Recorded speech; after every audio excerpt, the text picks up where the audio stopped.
Hello students, in our previous lecture we have completed the worksheet 2.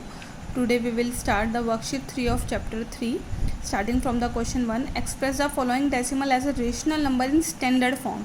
कहता है आपको decimal number दे रखे हैं, इनको आपको फर्स्टली रेशनल नंबर बनाना है एंड देन उनकी स्टैंडर्ड फॉर्म. स्टैंडर्ड फॉर्म आपको पता है ना, लोवेस्ट फॉर्म, मतलब जिसको कट करने के बाद और कट ना हो सके. सो हमारा फर्स्ट नंबर है 0.25. 0.25 की फर्स्टली हमारी रेशनल नंबर कैसे बनेगा. अगर हम डेसिमल हटाते हैं तो डेसिमल के बाद कितने डिजिट्स हैं, 2 हैं. जब डेसिमल हटेगा तो 2 डिजिट्स का मतलब नीचे क्या बन जाएगा, 100. 2 डिजिट वाली ज़ीरो कौन सा होता है, 100 होता है ना.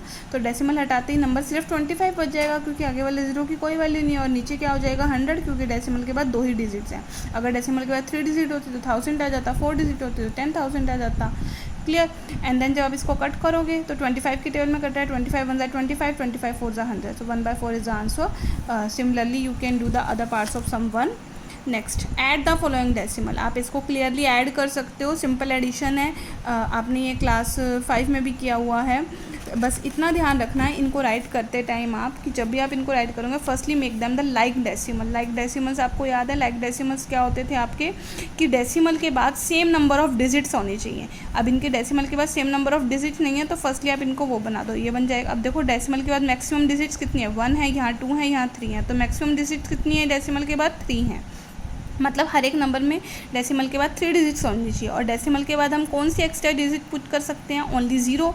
तो it will become 2.500, 7.510, and then ये तो सेम ही रहेगा 11.501, and then you can add. और जब आप ऐड करोगे तो ध्यान रखना डेसिमल्स के नीचे डेसिमल्स आने चाहिए, digit should be below the digits. Okay, then you have to add this. Okay, so you can do the parts of this question. Now in the sum 3, compute the following products of decimal. Product मतलब multiplication है.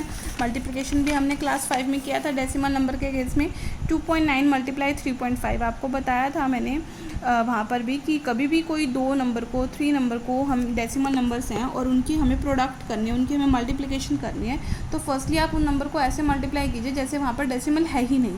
तो हमने इसके decimal एक बार के लिए remove कर दिया. It will become 29, it will become 35. आप इन दोनों की प्रोडक्ट कर सकते हो, आंसर आ गया. अब आप ये देखिए कि जितने नंबर दे रखे थे प्रोडक्ट में, उनकी कितने डेसिमल डिजिट्स हैं. मतलब इस नंबर में डेसिमल के बाद 1 ही डिजिट है, इस नंबर में डेसिमल के बाद 1 ही डिजिट है. टोटल कितनी डिजिट होगी डेसिमल के बाद 2. तो मतलब आंसर में पीछे से 2 डिजिट छोड़कर decimal. So this will be your answer. Similarly you can do the other parts of sum 3. Only in case of part 5 there are 3 decimal number. तो आप फर्स्टली 2 नंबर की प्रोडक्ट कर दो, आंसर आ गया, एंड देन उसको 3rd से multiply कर दो. अब बस आंसर में वही ध्यान रखना कि डेसिमल के बाद 1 डिजिट यहाँ है, 1 डिजिट यहाँ है, 1 यहाँ है, तो 3 डिजिट्स हो गए ना, तो पीछे से 3 डिजिट छोड़कर answer. So you have to do sum 1 2 3 in your fair notebook. Thank you.